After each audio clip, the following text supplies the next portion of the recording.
What if one signature erased a lifetime? What if your child's name vanished from every hospital record, as if she never existed? This is not fiction, it happened right here in America. A mother waited 44 years for a single phone call that finally brought her daughter home. If you've ever lost faith or witnessed a story like this, share your thoughts below and tell us where you're watching from. Your voice matters. Autumn sunlight filtered through the narrow window of a small apartment in St. Louis, Missouri, 1948. The war had ended 3 years earlier, but the city still smelled of smoke and steel. Freight trains rumbled past the riverbanks, carrying scrap metal and promises. Evelyn Harper pressed a warm towel against her baby's chest, listening to the faint wheeze in Lily May's breath. She'd been fighting a cold for days. Evelyn had missed work again, and every cough from her daughter sounded like another coin slipping away. She lived on the 3rd floor of a worn-down building near South Broadway. One room, a small stove, and a crib made from pine her father had once carved. It was a place held together by hope and pins. She'd lost her husband in the war and learned to stretch nickels into meals. The women at the factory told her she was strong, but she didn't feel strong, she just had no other choice. That morning, a knock came at the door. When Evelyn opened it, a woman stood there in a tailored gray suit, polished shoes untouched by dust, and a clipboard tucked under her arm. Her voice was steady, professional, touched with the kind of confidence that made people listen. "Mrs. Harper, I'm Georgia Lane, director of the St. Louis Children's Aid Society. The city's doing welfare checks for new mothers. Nothing to worry about." Evelyn hesitated. The woman smiled warmly and stepped closer, scanning the room, the cracked sink, the bottle of milk warming near the stove, the thin blanket around Lily May. "She looks a little unwell," Georgia Lane said softly. "Have you seen a doctor?" Evelyn shook her head. "Not yet. I'm waiting for payday." "Let me help you," the woman said. "We have a clinic, free examinations, free medicine. You just sign a consent form so our doctor can treat her. I'll bring her back this afternoon." The words free and doctor sounded like a miracle. Georgia handed her a printed card embossed with a blue seal, an address on Poplar Street, and a phone number typed neatly at the bottom. It looked official, heavier than any paper Evelyn had ever held. She thanked the woman, who promised to return the next morning. When the Buick pulled up the following day, its paint gleamed like wet stone. A driver waited by the curb while Georgia Lane stepped out, her gray suit crisp in the sunlight. Evelyn wrapped Lily May in her softest blanket and kissed her forehead. "Just for a few hours, sweetheart," Georgia smiled. "She'll be in good hands." She handed Evelyn a form to sign, small print, thick paper, words Evelyn didn't understand. She signed anyway. The car door shut with a gentle click. The Buick rolled away down the dusty street. Evelyn watched until it turned the corner and disappeared. By noon, she waited by the phone. 2 o'clock passed, then 3. At 5, she dialed the number on the card. A woman's calm voice answered. "Children's Aid Society." Evelyn asked about her baby. The reply was short, polite, practiced. "The case has been processed." Before she could ask what that meant, the line went dead. She tried again, busy signal. At 7, she took the streetcar across town to the hospital listed on the card. The nurse, at the admitting desk, flipped through the ledger. "No patient by that name, ma'am." Evelyn spelled it twice. The nurse shook her head. "You might check the county clinic." The clinic staff had never heard of a Georgia Lane or her organization. One attendant frowned and said, "That place on Poplar Street, it's closed after 5. Evelyn rode the streetcar back home with her coat pulled tight, the paper card crumpled in her fist. Her apartment was dark. The crib by the window looked larger without the baby in it. She sat beside it until dawn, whispering her daughter's name as the city lights faded. The next morning, she borrowed her landlord's phone.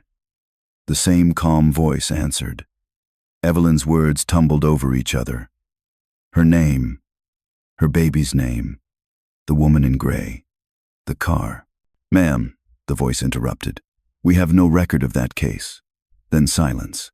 She went to the address printed on the card. The building was real. Brick, brass, sign polished. Street Lewis Children's Aid Society engraved above the door. Inside, a receptionist flipped through index cards and smiled thinly. "I'm sorry, Mrs. Harper. There's nothing here under that name." "But she took my baby," Evelyn shouted, startling everyone in the lobby. The receptionist lowered her voice. "Perhaps you've confused us with another agency." Guards approached. Evelyn stepped outside, her heartbeat pounding in her ears. Over the next week, she visited the police precinct, the courthouse, the health department. Each time the answer was the same: no record found. Every door closed politely. Every conversation ended with the same tone of bureaucratic mercy, soft, empty, final. At night she stopped cooking. She stopped sleeping. She wrote letters to the city welfare board, to the governor's office, to anyone whose name she could find. She mailed the first letter in late September, walking it herself to the post office on 12th Street. She watched the clerk stamp it received. 2 weeks later, the letter came back. On the envelope, in red ink, someone had stamped, "No record found." Evelyn pressed the envelope to her chest. Her hands trembled, not from fear but from fury. She whispered, "She has to exist. She was right here." She looked at the crib by the window, still untouched, the blanket folded neatly inside. She sat there for a long time, listening to the hum of the city factory whistles, car horns, life going on without her. Then she took out her pen again and began another letter. The ink smeared under her tears, but she kept writing. "To anyone who will listen," she began. "My daughter was taken by a woman named Georgia Lane." Outside, a cold wind rattled the window pane. Somewhere downtown, smoke rose from the chimneys of the old welfare building. A faint smell of burned paper drifted through the night. Evelyn paused, pen still in hand. For a moment she thought she heard a baby crying soft, distant, carried on the wind from across the river. She stood, heart racing, and opened the window. Only the city answered back. She closed her eyes and whispered, "Lily May." The next morning, the postman slid another envelope under her door, official state letterhead, sealed in blue. Evelyn tore it open with shaking hands. Inside was a single sentence. "Your inquiry has been forwarded to the Department of Child Welfare." No date, no signature. She stared at the line until the words blurred. Outside, the streetcar bell clanged. Evelyn looked out the window and saw a woman in a gray suit step onto the sidewalk across the street. The same calm posture, the same polished shoes. Evelyn's breath caught. The woman turned her head just slightly as if she'd felt someone watching, and then she smiled. The winter of 1949 came hard over Missouri. Snow clung to the roofs of row houses like dust that refused to melt, and the Mississippi moved sluggishly under sheets of gray ice. Inside her small apartment, Evelyn Harper sat by the stove, its heat too faint to fight the cold that lived inside her now. On the table were piles of letters, some opened, most returned, each one bearing the same red stamp. No record found. She'd written to every office she could name: city welfare, county health, even the governor's secretary. Some letters came back unopened. Others were forwarded to departments that didn't exist. When she went in person, she was told to be patient, to let the system work. The system, she thought, had already worked. It had taken her baby and erased her from the page. The women at the garment factory told her to move on. "Those agencies know what they're doing," one said while threading a needle. "They probably found your baby a better home." Evelyn didn't answer. She just sewed until her fingers bled, because silence was easier than explaining how a mother could still feel her baby's breath even when the crib was empty. In February, she went to the courthouse. The marble halls echoed with shoes and typewriters.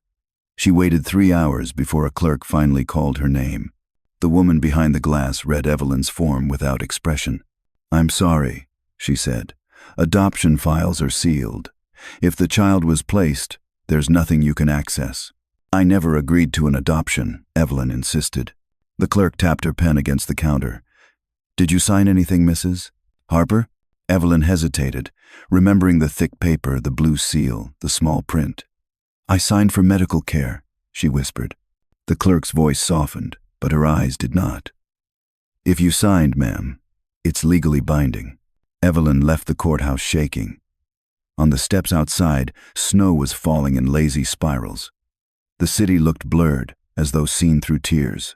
She walked for miles before realizing she'd been clutching the same letter in her pocket, the first one Georgia Lane had given her, the one that started it all. She wanted to tear it apart, but she couldn't. The ink was the last proof her daughter had ever existed. Weeks passed. Rumors began to swirl in the poorer neighborhoods, women whispering about babies taken from hospitals, papers signed under false pretenses, charitable homes that sold children to families in New York or California. No one said the names out loud, but everyone knew who ran the biggest agency in Street Lewis. Georgia Lane, the saint of orphans. Evelyn saw her face one morning in the Street Louis Times, smiling beside the city's most respected juvenile judge, Camille Keller. The article praised them for placing disadvantaged children into loving homes. The headline read, "A woman who gives hope." Evelyn stared at the photo until her vision swam. There she was, the gray suit, the rimless glasses, the same serene expression. Her heart thudded with rage, so sharp she could taste it. Hope, she thought bitterly, was just another word for theft. She cut the article out, folded it, and slipped it into her coat pocket. That night, she walked to the church on Walnut Avenue. Reverend James Cole listened quietly as she told him everything. His hands were folded, his eyes kind but distant. "My child was taken," she said. "They told me she was sick, then gone, then nothing. They erased her name." The Reverend sighed. "Mrs. Harper, the Children's Aid Society is well connected. The judge herself oversees their adoptions. You must be careful what you say." "So you believe me?" He hesitated, then said softly, "I believe that God sees everything, even what men hide." But belief didn't bring her baby back. By spring, Evelyn had stopped attending church. She saved every newspaper clipping about Georgia Lane, every charity banquet photo, every mention of adoption reform. She noticed the pattern, the judge's name beside hers, the smiling donors, the endless praise. And then, in August of 1950, the praise stopped. The papers reported that Georgia Lane had fallen ill and been admitted to Baptist Memorial Hospital. No visitors allowed. Rumors said the state was preparing to audit her agency for financial discrepancies. Evelyn's heart raced when she read the words. She took the streetcar to Poplar Street. The familiar brass sign still gleamed over the entrance. The lobby was quiet. Too quiet. The receptionist, the same woman who dismissed her 2 years earlier, looked startled to see her. "I just need to talk to her," Evelyn pleaded. "Please, just a minute." "I'm afraid Mrs. Lane is very ill," the woman said, lowering her voice. "No visitors." "Then let me see the records." "My daughter, Lily Mae Harper. You have her file." The receptionist shook her head quickly. "I can't. Everything's being transferred to state custody." "Transferred?" Evelyn repeated. The woman looked toward the hallway, nervous. "They're clearing things out. You should leave."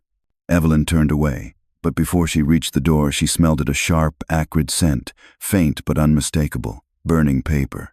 She followed it down a side corridor until she reached a basement stairwell. The door was unmarked. She hesitated only a second before pushing it open. The heat hit her first. Then she saw the furnace, its mouth glowing red. 2 men in white coats were feeding boxes into it, boxes labeled "client files." Ash floated through the air like black snow. One of the men noticed her and shouted. She ran, tripping on the stairs, the smell of scorched paper clinging to her clothes.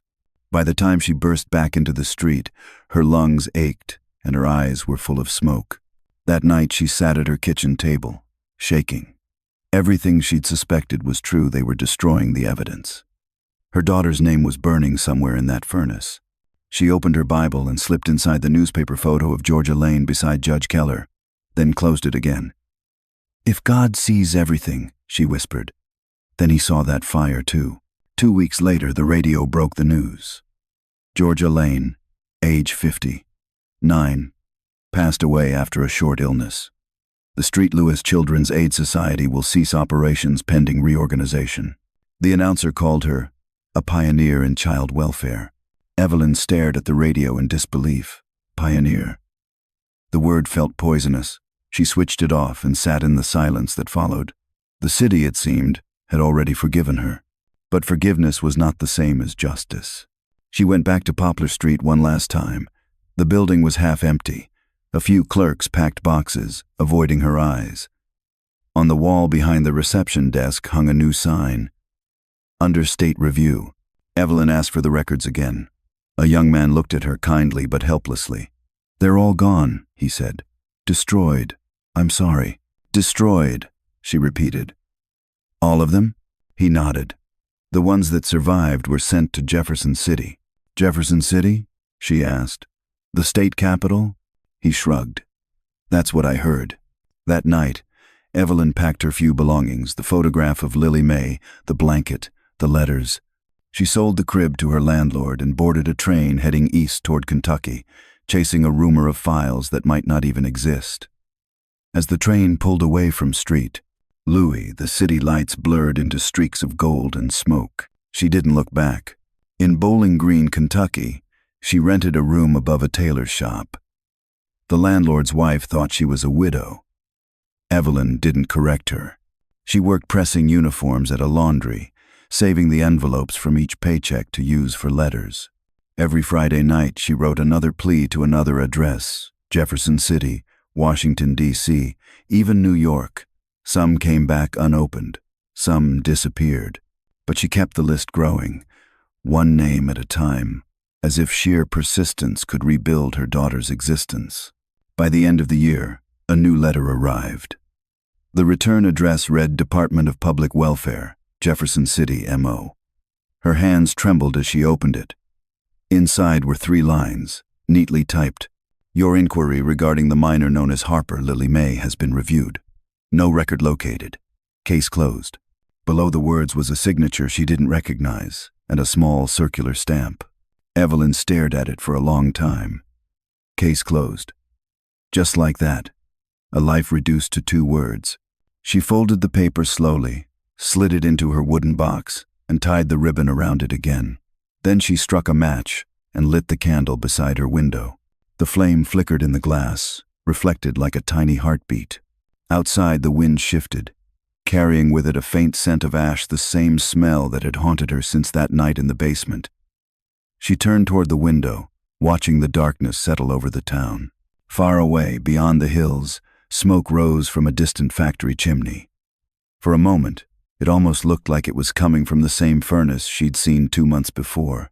Evelyn whispered to herself, "They can burn the paper, but they can't burn the truth." Then she noticed something she hadn't seen before at the bottom corner of the state letter. Faint and almost invisible, a pencil note, "File transferred, Carson, K.A." She leaned closer, heart pounding. California? She'd never been west of the Mississippi. But what if the note meant something? What if it was the next trail? Evelyn blew out the candle and sat in the dark, the paper trembling in her hand. Somewhere in the distance, a train whistle cried a long, lonely sound heading west. She looked toward the horizon and whispered, "Lily May, maybe that's where you are. Carson, California 1968. The air smelled of salt and gasoline, the kind that lingered near the shipyards where men worked long shifts for short pay. The world was changing on television. There were marches, rockets, protests. But inside a small trailer on a quiet lot off Wilmington Avenue, time had stopped in 1948. Evelyn Harper, now 44, pressed a uniform collar under the hiss of her iron. The heat fogged the small window beside her, blurring the afternoon sun into a dull orange haze. Her husband, Raymond Sipple, would be home soon from the welding yard, his hands raw from steel and salt air. He was a good man, steady, gentle, but he didn't know everything about the woman he loved. Some things she had buried too deep to explain. On the counter sat a small wooden box, worn smooth at the corners. Inside were 3 things: a folded baby blanket, a faded photograph, and a government letter stamped in blue. Case closed. Evelyn kept it locked, except once a year. Every August 27th, she took out a single white candle, set it by the window, and lit it at dusk. She never said why. The neighbors called it a birthday ritual. Something from back east. They didn't ask questions, and she didn't offer answers. That evening, the television hummed softly. Walter Cronkite talking about Vietnam, about men who never came home. Raymond leaned back in his chair, boots off, sipping beer. "You work too much, Evie," he said. "You should rest sometimes." She smiled faintly. "I rest when the letters stop coming." He looked at her, puzzled. "What letters?" "The ones I send," she said quietly, then changed the channel. After he went to bed, Evelyn pulled the box closer. She opened it, touched the folded blanket, and smoothed the creases with her fingertips. It still smelled faintly of baby powder and time.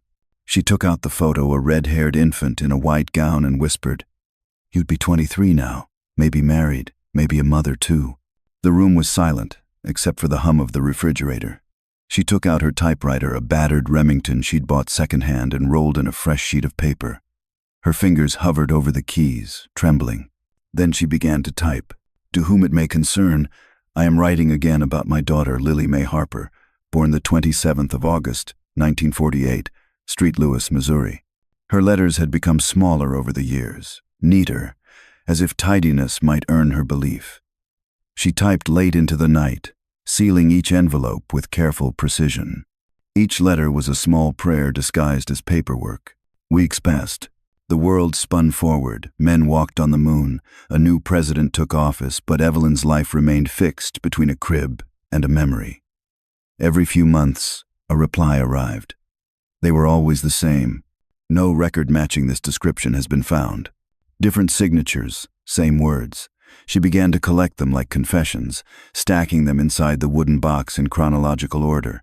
Her two sons, born in California, grew tall and strong. They knew their mother as hard-working, polite, a woman who baked pies and avoided hospitals. When her youngest once asked why she cried during church hymns, she said, "Because some songs remember things we don't want to forget." By the mid-1970s, the letters slowed. A new law in Tennessee sealed all pre-1950 adoption files to protect family privacy. Evelyn read about it in a newspaper clipping sent by a friend back home. The words, "permanently closed," echoed in her mind like a verdict. She folded the clipping and added it to the box. Years turned to decades. The candle she burned each August became thinner, shorter.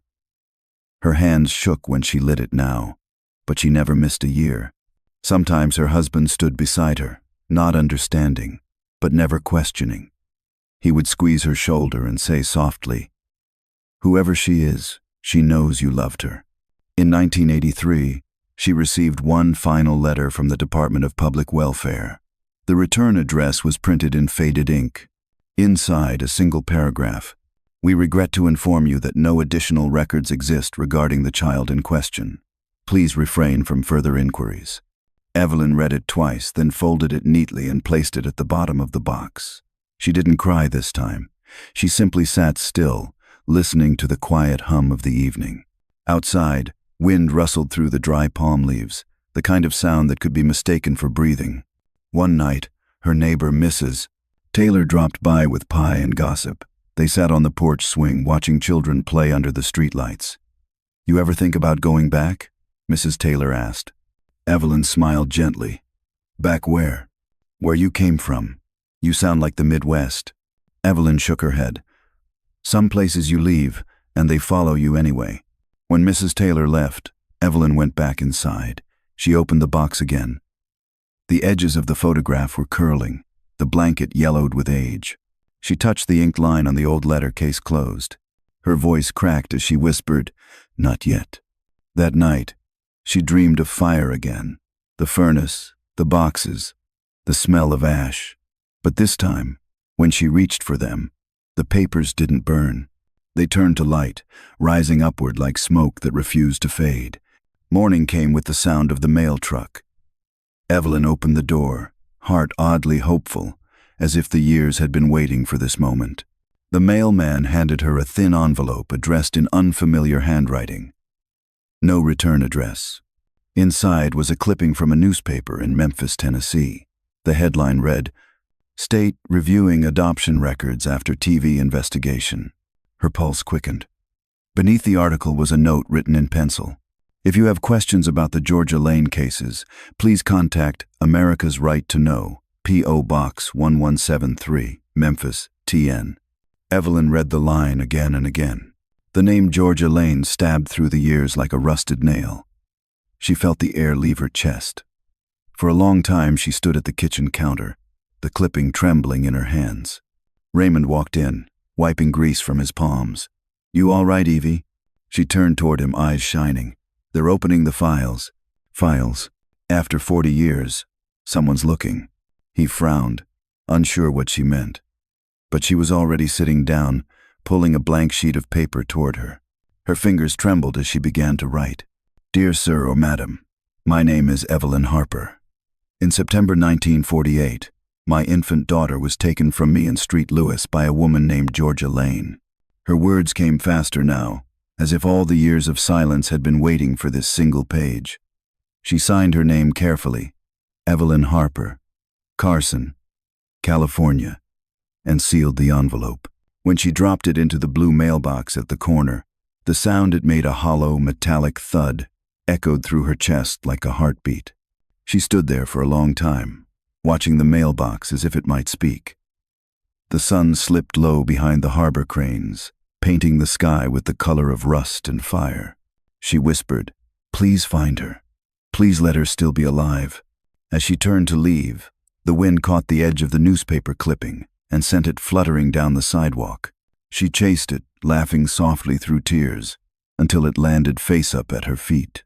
Across the printed headline, a small advertisement caught her eye, an upcoming TV program airing that week. Unsolved Mysteries, The Forgotten Children of Georgia Lane. Evelyn froze, her pulse pounding in her ears. The letters blurred as she whispered, almost in disbelief. "That's her name." The camera of time might have lingered there, the candle flickering on her windowsill, the old box waiting in the dark, and a woman standing alone on a California street holding a piece of paper that could finally change everything. The TV flickered in Evelyn Harper's living room, painting the walls in cold blue light. It was October 1989, and the evening air in Carson carried the scent of sea salt and motor oil. She sat at the edge of her couch, her hands clasped, as the familiar theme music of Unsolved Mysteries filled the room. The host's deep voice echoed. "Tonight, we revisit one of the darkest chapters in American child welfare history, the Georgia Lane adoption files." Evelyn's breath caught. The screen cut to black and white photographs of newborns, paperwork stamped confidential, and a smiling woman in a gray suit. Georgia Lane. Her hair stood perfectly in place, her expression calm, almost angelic. Then came the headline, "Thousands of children missing, decades of secrecy." Evelyn pressed a trembling hand to her lips. For 41 years, she had lived in silence, and now her nightmare had a name again. Her heart pounded as the reporter explained how new investigators had reopened the case and how volunteers from a small group called America's Right to Know were searching for families torn apart by Lane's so-called adoption reform. When the segment ended, Evelyn didn't move. The room was silent, except for the faint hum of the TV. Her reflection in the dark screen looked older, smaller, but her eyes burned with something fierce and familiar purpose. She stood, walked to the kitchen, and opened the wooden box. The candle was there, waiting. She lit it, watched the flame sway, and whispered, "They're finally listening." The next morning, Evelyn wrote her fifth and final letter, this time to the address on the screen. She used her neatest handwriting, careful and steady. "Dear America's Right to Know, my name is Evelyn Harper. In 1948, I gave birth to a baby girl in St. Louis, Missouri. Her name was Lily Mae Harper. She was taken from me by a woman named Georgia Lane. I never signed away my rights. I believe my daughter is still alive." She included copies of every letter she'd received, the old newspaper clippings, even the faded photograph of Lily Mae. When she sealed the envelope, she pressed her fingers to the flap, as if sealing part of her soul inside. Then she mailed it and waited. Days turned into weeks. No reply came. She told herself not to hope, but hope was the one thing she had never learned to stop doing. Then, on a Thursday evening, the phone rang. The voice on the other end was calm, clear, and young. "Mrs. Harper, my name's Diane Gladwell. I'm with America's Right to Know. We received your letter." Evelyn's throat tightened. "Did you find her?" she whispered. "Not yet," Diane said gently, "but we think you might be one of the mothers connected to what we call the Lane Network. We're investigating hundreds of falsified records. I wanted to confirm some details." For the next hour, they spoke about dates, names, hospitals, street addresses. Evelyn's memory was sharp. Every street corner and every office still vivid after 4 decades. Diane listened, typing notes, her tone respectful but heavy. When Evelyn finished, there was a pause. Then Diane said, "Mrs. Harper, I believe you, and I think your daughter might have been placed in Ohio." Evelyn's knees nearly gave out. "Ohio?" she repeated, as if tasting the word for the first time. "Yes," Diane continued. "We found a microfilm entry dated the 2nd of September 1948. It lists an infant female, the 27th of August 1948, adopted Cincinnati, Ohio. The paperwork was signed by Judge Camille Keller." The name hit like thunder. "That's her," Evelyn said. "The judge who worked with Lane." "Exactly," Diane said. "We're tracing all Keller's approvals. There's a woman in Ohio named Marilyn Miller, a researcher helping us review archived adoption files. She believes one of those infants, a girl now in her 40s, might be your daughter." Evelyn couldn't breathe. You found her?" "We can't be sure yet," Diane said softly. "The records are incomplete, but the birthday matches. The date, the hospital code, it all fits." Tears welled in Evelyn's eyes. The sound that came from her chest was half sob, half laughter. "I told them she was alive. I told them for years." "I know," Diane said quietly. "And now, someone's finally listening." They agreed to stay in touch. Evelyn wrote down every name Diane mentioned. Marilyn Miller, Cincinnati. She underlined the date, the 27th of August, 1948, 3 times. For the first time in her life, the words, "no record found," felt fragile, temporary. That night, she opened her box again. She removed the letters one by one and laid them across the table. Each one had carried her grief. Now they looked like evidence. She took out a clean sheet of paper and wrote a single line at the top. "If the paper took her, the paper will bring her back." Then she folded the note and slipped it into the box beside the candle. A week later, Diane called again. "Mrs. Harper," she said, her voice trembling slightly. "I just got off the phone with Marilyn. She found something, a name. The child from your record grew up as Susan Kimball. She's a registered nurse in Cincinnati." Evelyn's hand went cold around the receiver. "Susan," she repeated, barely breathing. "Yes," Diane said. "We're verifying details, but—" "Mrs. Harper, I think we found your daughter." The room spun. Evelyn sat down, gripping the phone as if it were the only thing anchoring her to reality. "Does she know?" "Not yet," Diane said, "but we'll contact her carefully. She deserves to know where she came from." Evelyn closed her eyes, tears sliding down her cheeks. "Please tell her I never stopped looking." There was silence. Then Diane's voice softened. "I will." When the call ended, Evelyn stayed seated for a long time, staring at the flickering shadows on the wall. The candle's flame danced beside her, reflecting in her watery eyes. For the first time in 40 years, she allowed herself to whisper the name she'd kept hidden in her chest. Lily May. Outside, the Pacific wind brushed against the trailer windows, rattling them softly like a heartbeat. Evelyn reached for her box and locked it again, her hands steady. Tomorrow, she thought, she would buy fresh stationery. She would write one more letter, not to the government, not to the courts, but to the daughter she'd been waiting for since 1948. And somewhere, hundreds of miles away in Cincinnati, a nurse named Susan Kimball opened her mailbox and found a white envelope addressed in delicate handwriting. "To Susan from Evelyn Harper." The phone rang on a quiet summer morning in Carson, California, 1990. Evelyn Harper had been watering her small patch of roses yellow, her favorite, when the sound came through the screen door. Her heart skipped. Most mornings were predictable. Raymond reading the paper, coffee percolating, the hum of a fan. But this ring carried weight, a gravity that made her palms tremble. She wiped her hands on her apron and picked up the receiver. "Mrs. Harper?" The voice was gentle, steady, with a hint of the Midwest in its vowels. "Yes, this is Evelyn.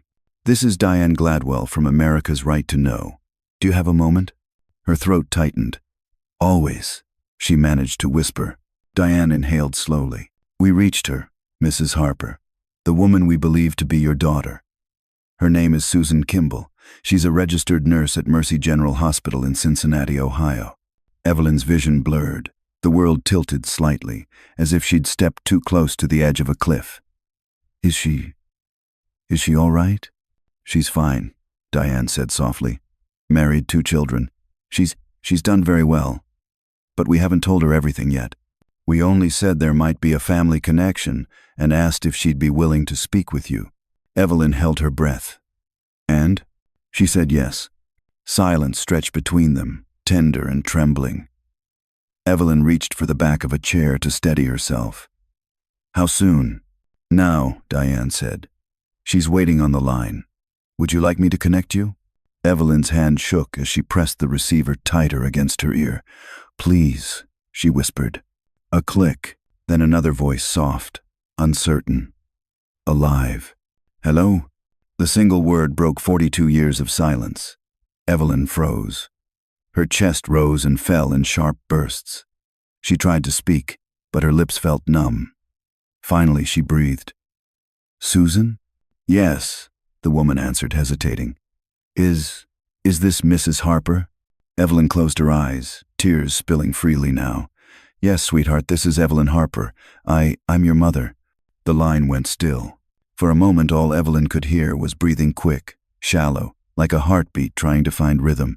Then Susan spoke again, voice trembling. "I don't understand. My birth records say I was adopted from Memphis. They told me my mother died after childbirth."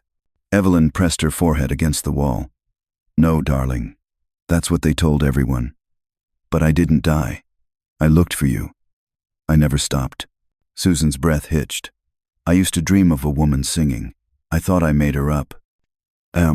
Evelyn laughed through her tears. "Maybe I was singing to you. Maybe you still heard me." They talked for nearly an hour, voices weaving across the miles like thread.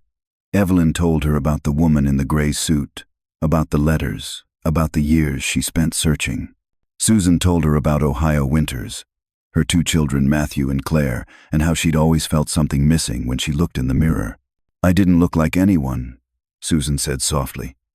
"Now I know why." Do you still have that photo they gave your adoptive parents?" Evelyn asked. "Yes," Susan whispered. "It's a baby with reddish hair." "That's you," Evelyn said. "That's my Lily May." Susan began to cry. "All these years, I thought I was lucky to be wanted. I never thought someone was still wanting me." Evelyn covered her mouth to stifle a sob. "I prayed every night that you were loved. I just didn't know if you were safe." Raymond walked in quietly, frozen at the doorway. He'd seen Evelyn cry before grief, exhaustion, hope, but never like this. He sat beside her, wrapping his hand over hers. She nodded weakly, mouthing the words, "It's her." "I'd like to see you," Evelyn whispered into the phone. "I'd like that too," Susan said, "but I need time. This is a lot." "Of course," Evelyn said quickly. "Take all the time you need. I've waited this long, I can wait a little longer." They spoke of little things, then favorite foods, the Pacific Ocean Susan had never seen, the Ohio River Evelyn still remembered from her childhood. At one point, Susan laughed softly and said, "Your voice sounds like home, even though I've never been there." And Evelyn smiled, because it was true for both of them. When the call finally ended, Evelyn sat in silence for a long time, staring at her reflection in the darkened window. Her cheeks were wet, her lips trembling. Outside, the neighbor's wind chime rang softly, almost like a lullaby. Raymond broke the silence. "You found her," Evelyn nodded, voice hoarse. "She found me. That night, she couldn't sleep. She walked into the small kitchen, lit the candle, and opened the wooden box. The letters looked different now, less like tombstones, more like stepping stones. Every no record found had led her here." She took out a fresh notebook and began writing. "Le 10 à 7. Juin 1990. I heard her voice today. It sounded like sunlight through a curtain. Over the next few weeks, Evelyn and Susan exchanged letters. Susan sent photos, her wedding day, her children, her home. Evelyn traced their faces with trembling fingers, memorizing every detail. "Claire has your eyes," she wrote back, "and Matthew smiles like my father did." But with joy came questions. Susan began to dig into her own past, contacting the hospital where she'd been born. She found sealed files, duplicate records, and conflicting dates. "It's like they built two versions of me," she wrote. "One for the world to see, and one that disappeared." Evelyn read that line again and again. She knew what it meant to vanish on paper. One night, Diane called again. "Mrs. Harper, I wanted you to know the Attorney General's office in Missouri is reopening the Lane case. Your letters helped." "My letters?"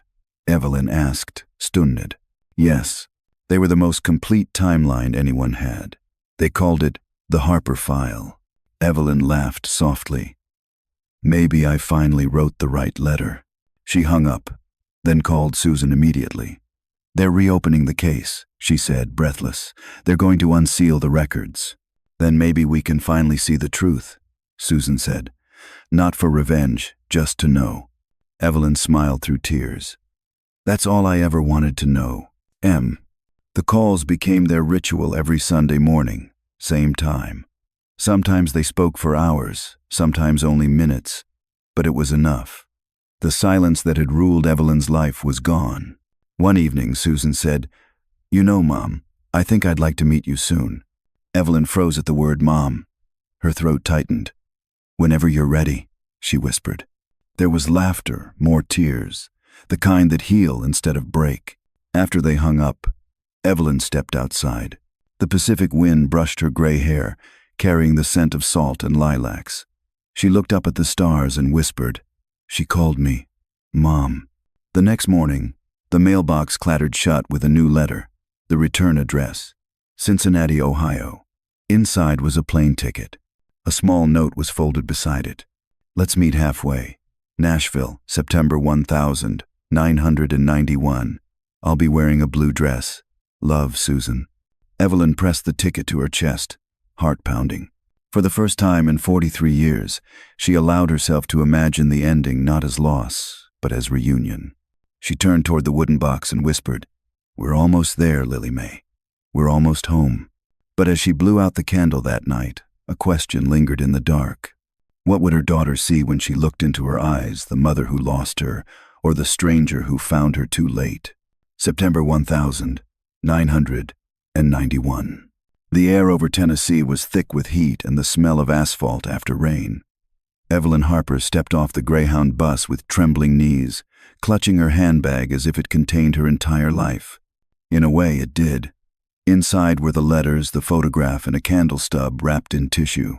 43 years had passed since she'd last seen her daughter, a lifetime, measured not by birthdays, but by unanswered mail. Now, for the first time, she was here to meet her in person. The bus station was crowded with weekend travelers, soldiers on leave, families with restless kids. But to Evelyn, everything blurred into background. Her heart beat to one rhythm only. Blue dress, blue dress. She found a seat near the window, watching as sunlight streamed through dust. Her palms were damp. She'd imagined this moment for so long that it had begun to feel fictional, like a dream she'd told herself too often. What if Susan looked nothing like the baby she remembered? What if she didn't feel anything at all? Outside, a taxi pulled up. A woman stepped out, tall, graceful, with copper hair shining in the Tennessee light. She wore a soft blue dress that moved in the wind like a slow breath. Evelyn froze, the world narrowing to a single frame. Susan looked around. Searching, then their eyes met. For a second, neither moved. The noise of the city faded. Evelyn stood first, her hand rising instinctively to her chest. Susan hesitated, then smiled a small, uncertain smile that looked heartbreakingly familiar. She took one step, then another, until they stood just inches apart. Evelyn's voice cracked. "Lily May." Susan's eyes filled. "I haven't heard that name in 40 years. And then she was in her mother's arms. There were no words, just the sound of two people finding something that had been missing for too long.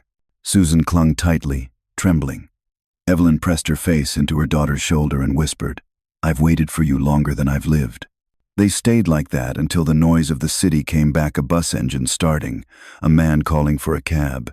Then Susan laughed through tears. "You're smaller than I imagined." Evelyn smiled. "And you're taller than the crib I remember."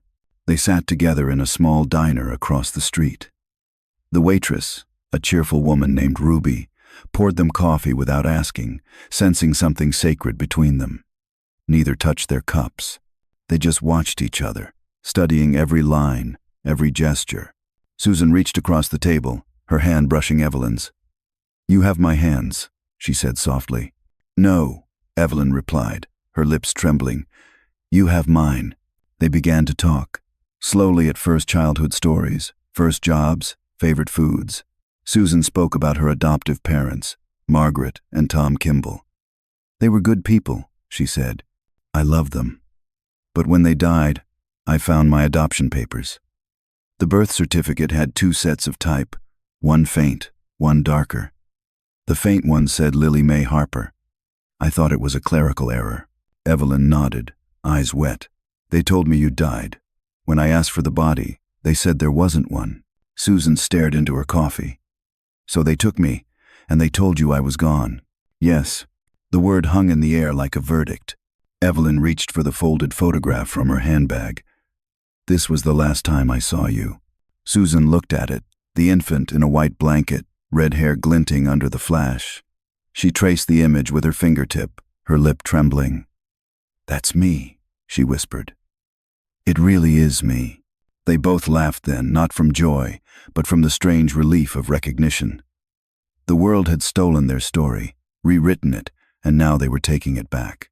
As the afternoon sun dipped lower, they walked through downtown Nashville, past old brick storefronts and the smell of fried dough from a street cart. Susan linked her arm through her mother's. "Tell me about my father," she said. Evelyn smiled sadly. "Jack Harper. He was a mechanic in Street Louis. Loved planes. He wrote me every week when he was stationed in Panama. He never knew what happened to you. I think it broke him." Susan's eyes softened. "Do you have his picture?" Evelyn nodded. "He had your nose." Susan laughed. "That poor man." They stopped at a small park, sitting under a magnolia tree, heavy with blossoms. Evelyn took out the candle from her purse and set it between them on the bench. "Every year, on your birthday, I lit one just like this," she said, "so you'd never be in the dark alone." Susan's voice trembled. "I think I felt it. Every August 27th, I'd get this strange sense of peace, like someone was thinking of me." Evelyn smiled faintly. "I was." A breeze moved through the trees, scattering petals across their laps like soft confetti. The sky turned a pale gold. It felt as if time itself had paused, just long enough for them to breathe the same air again. Then Susan said quietly, "There's one thing I still don't understand. Why didn't anyone stop her? Georgia Lane. How could she take so many children, and no one ask?" Evelyn sighed. "Because she wore pearls and spoke softly. Because people wanted to believe good things about someone who gave babies to rich families. Because no one thought poor women could tell the truth." Susan clenched her fists. "That's not justice." "No," Evelyn said, "but it's history, and we can't change it, only tell it." They sat in silence for a long while, the candle flickering faintly between them. Then Susan said, "You know what's strange? I've spent my whole life taking care of other people's children, babies in the ICU, mothers after birth, and I never knew my own story." Evelyn touched her daughter's cheek. "Now you do." As the evening deepened, Susan drove her mother to a nearby hotel. The ride was quiet, filled with small, comfortable silences. When they arrived, she parked, turned off the engine, and looked at Evelyn. "You know, I used to think my birthday didn't mean anything, just a date on a form. But now it's a promise." Evelyn smiled softly. A promise kept. They hugged again, tighter this time, no hesitation. Evelyn whispered into her daughter's hair, "You smell like hospital soap and hope." Susan laughed through tears. That's about right. When they finally pulled apart, Susan said, "Tomorrow morning, let's visit the archives together." The volunteers said they'd show us the file, the real one. Evelyn nodded. "I'd like that. I want to see your name written right." As Susan drove away, Evelyn stood by the curb, holding the candle in both hands. The flame flickered in the Tennessee night, reflecting in her eyes. In her hotel room, she placed the candle on the windowsill and whispered a prayer of gratitude. But as she reached into her bag for the photograph, something else fell out. A folded note slipped between the letters. She didn't recognize the handwriting. It read, "If you open the past, be prepared for what else you'll find. Not every file tells the whole truth." Evelyn stared at the paper, her pulse quickening. There was no signature, just a postmark. Memphis, TN, no return address. The candle's flame trembled as if in warning, shadows bending across the wall like echoes from a life that still wasn't finished telling its story. Morning came soft and golden over Nashville, Tennessee. The sound of cicadas seeped through the hotel curtains as Evelyn Harper stirred awake. For a moment she forgot where she was, the unfamiliar ceiling, the smell of fresh linen, the candle stub on the nightstand. Then memory returned like a slow tide. Susan, the hug, the voice, the blue dress, and the letter. It still lay on the nightstand where she'd left it, folded neatly beside her purse. If you open the past, be prepared for what else you'll find. Evelyn turned the paper over again, hoping to find some clue, a mark, a name, a hint of who might have sent it. Nothing. Just the faint impression of an old typewriter and the Memphis postmark, no return address. By the time she dressed, the knock came at her door. "Mom?" The word still startled her every time. Evelyn opened the door to see Susan standing there with 2 coffees and a nervous smile. "Didn't sleep much," Susan admitted. "Too many thoughts." Evelyn took one of the cups and nodded. "Me neither." They drove together to the Tennessee State Welfare Archives, a building of gray stone and narrow windows. Inside, the air smelled of paper, dust, and the ghosts of bureaucracy. At the front desk, a volunteer from America's Right to Know greeted them.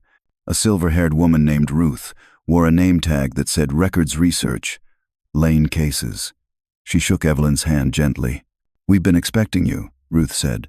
"The files are delicate, so please handle them carefully. Room 204. They followed her down a narrow hallway. The walls were lined with metal filing cabinets that hummed faintly under fluorescent lights. Ruth unlocked one drawer marked 1,948 interstate transfers. She pulled out a folder, thin but neatly labeled.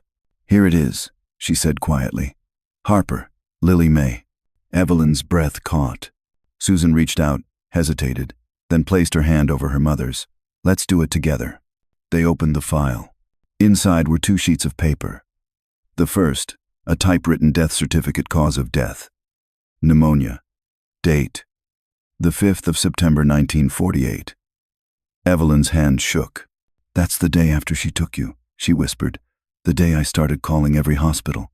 Susan frowned. "Look at the signature." At the bottom, the attending physician was listed as Dr. R.K. Whitmore, but next to it was another signature, faint and in pencil. "Approved Georgia Lane." Evelyn's pulse quickened. She wasn't a doctor. She wasn't even part of the hospital. Ruth leaned closer. "There's something else. Flip it over." On the back of the page, in handwriting barely visible, was a second note. "Transfer processed to Cincinnati infant female, red hair. New ID issued. Kimball, Susan, M." Susan covered her mouth. "That's me." Evelyn's tears came silently now. "They killed you on paper so they could sell you on another." She ran her fingers over the lines as if the paper could feel her outrage. Her mind reeled with flashes of the past, the gray car, the woman's calm voice, the hospital clerk shaking her head. For decades, she thought the trail had ended there.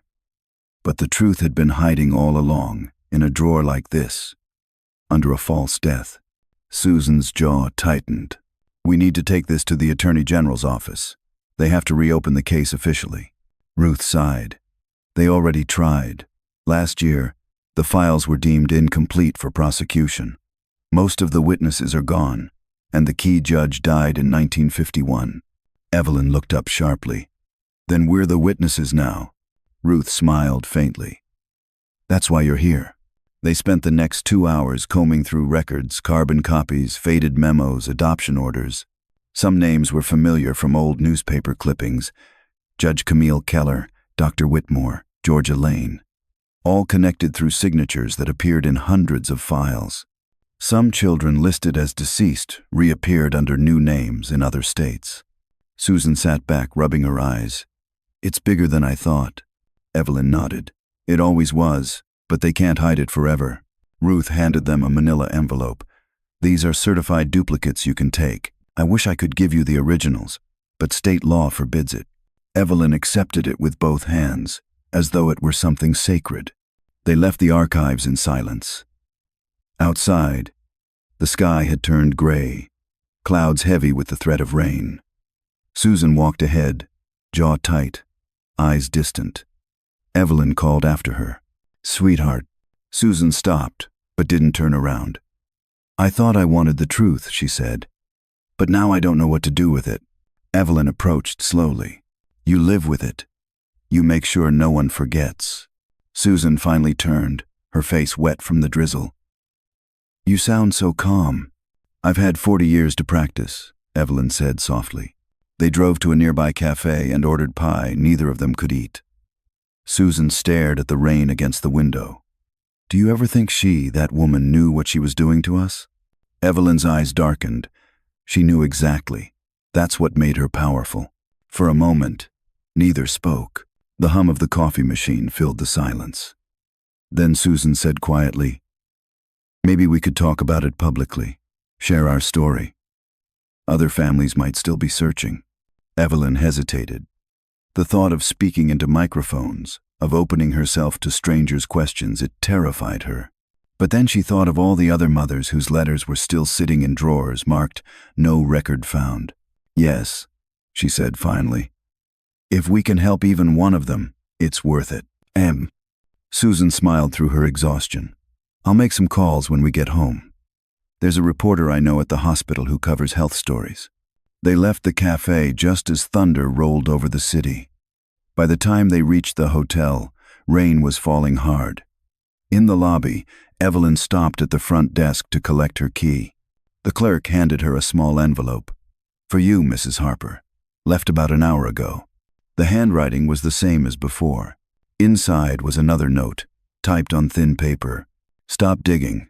The past is not yours to rewrite. No name, no address. Just that. Susan read it over her shoulder. Who would send this? Evelyn swallowed hard. Someone who still has something to lose. That night, Evelyn lay awake listening to the rain against the window. She thought about all the names she had seen in those files, thousands of children who had vanished between ink and lies. She thought about how easily people could be erased by a piece of paper, and how it had taken nearly half a century for one truth to claw its way back. At midnight, her phone rang. It wasn't Susan, it was Ruth from the archives, her voice trembling. Mrs. Harper, I thought you should know the file you saw today. Someone came in after you left, asking to see it again. When we checked, it was gone. Evelyn sat up, gripping the phone. Gone? How? I don't know, Ruth said. The drawer was forced open. No sign of the folder. Evelyn felt her blood run cold. Then whoever sent that note wasn't bluffing. Outside, lightning flashed across the Tennessee sky, white and merciless. Evelyn stood by the window, watching the storm roll over the city that had once stolen her child and now tried to steal her truth. She whispered to the empty room. You can burn the paper again if you want to, but not this time. Not my daughter. Not her name. Far away in Cincinnati, Susan was still awake too, staring at the photocopy of the false death certificate spread across her kitchen table. Her husband walked in, concern etched on his face. You all right? He asked. She looked up slowly. They killed me on paper.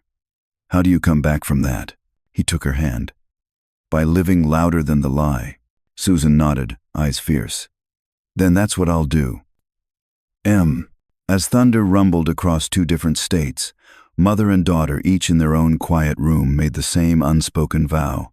The truth would not vanish again.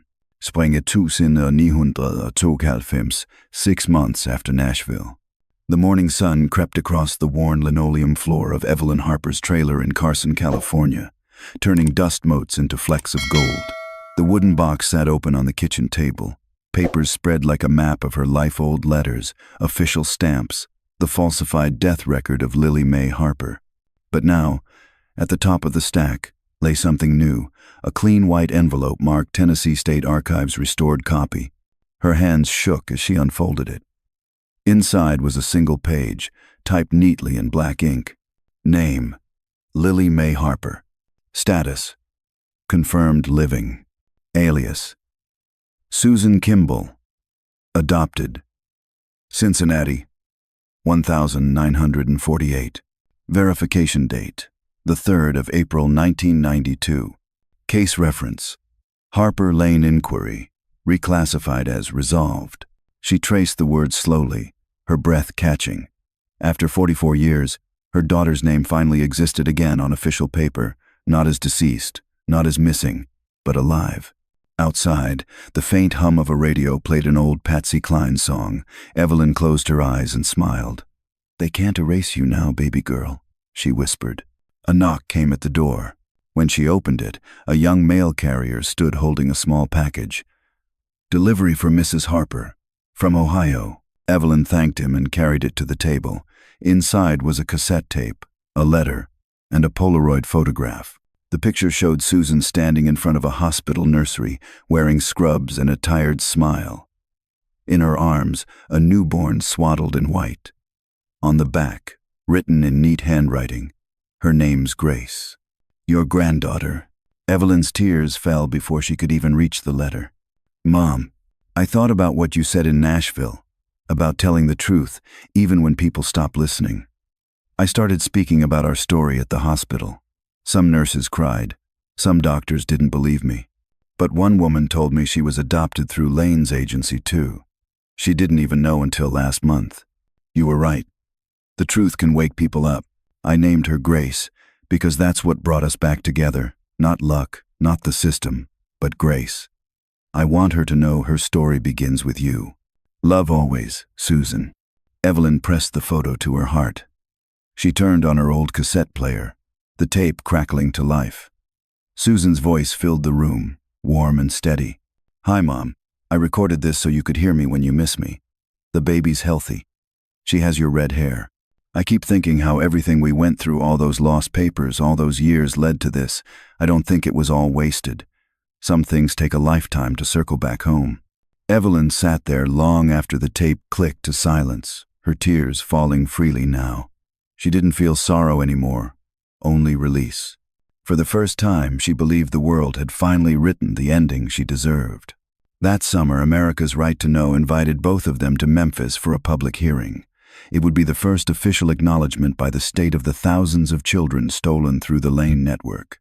Reporters gathered outside the old courthouse, where the Tennessee Children's Aid Society had once stood. When Evelyn and Susan arrived, photographers swarmed flashes, microphones, questions. But Evelyn kept her composure. She wore a simple blue dress, matching her daughter's. As they walked through the crowd, hands clasped tightly, someone shouted, "Mrs. Harper, what do you hope to find today?"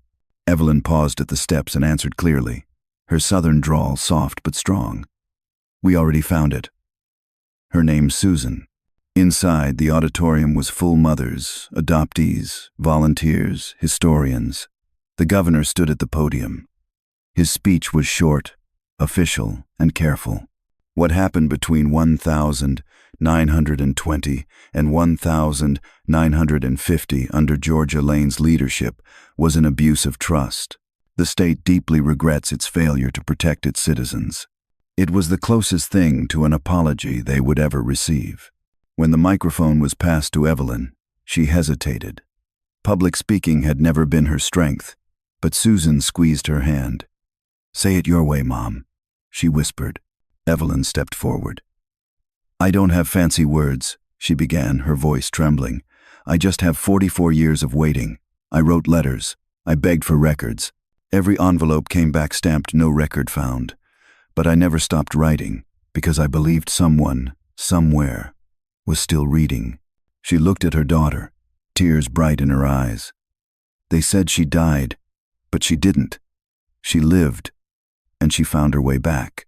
So I guess what I learned is this. If someone takes your child's name off paper, don't you ever let it disappear from your heart. Paper burns. Love doesn't. 1. The room fell silent.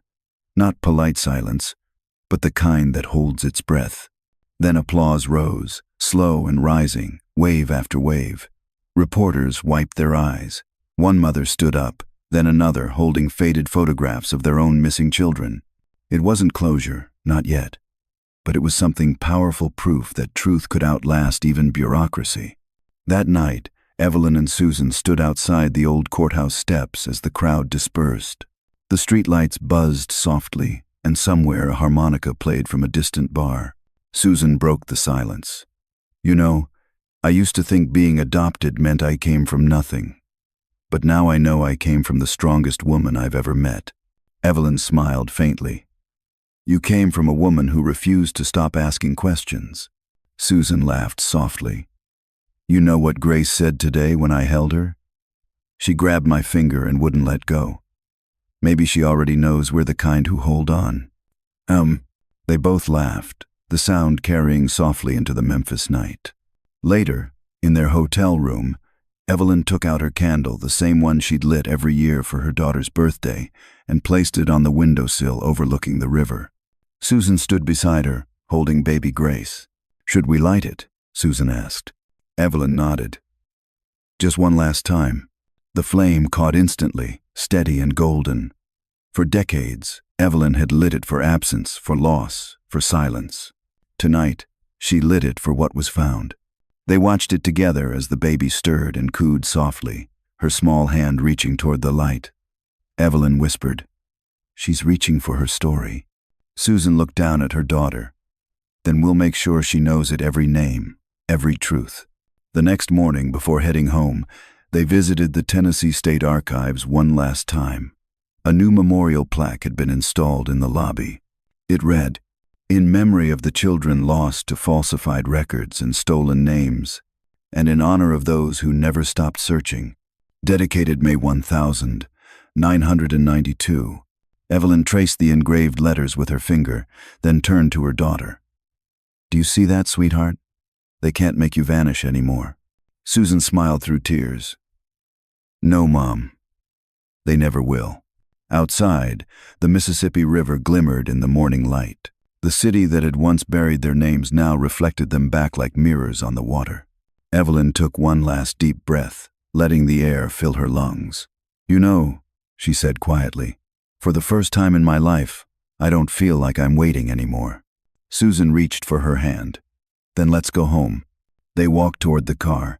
3 generations now, mother, daughter, granddaughter, moving through sunlight that felt almost holy. Behind them, the courthouse doors closed, the past finally quiet.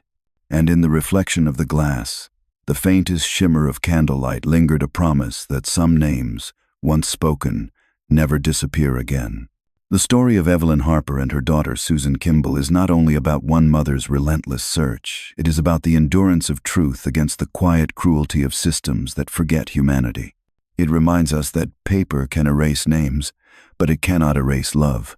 Through Evelyn's decades of silence and perseverance, we see the timeless power of hope, the kind that survives rejection, loss, and bureaucracy. Her candle, lit year after year, becomes more than a symbol of grief. It is faith embodied, the belief that even in the darkest corners of history, something sacred endures. This story mirrors the struggles of countless people who have been silenced by institutions, whether through adoption scandals, injustice, or neglect. It teaches us that truth, though buried, has a pulse. It waits for someone brave enough to uncover it. Evelyn's journey reminds us that motherhood is not defined by biology or documents, but by unwavering devotion. Her courage transformed loss into legacy, inspiring others to question, to seek, and to speak. On a deeper level, the story challenges how society measures worth. Evelyn was poor, unseen, dismissed. Yet she proved that dignity does not require permission. Her persistence reshaped the record books, turning no record found into confirmed living. That single correction carries a universal message. Every life deserves acknowledgement. In a world that often moves too quickly to remember, their reunion teaches us that justice can arrive softly through forgiveness, through truth, through the act of being seen again. It leaves us with one lasting truth, that love, when written in memory and lived through action, is the one record that can never be lost.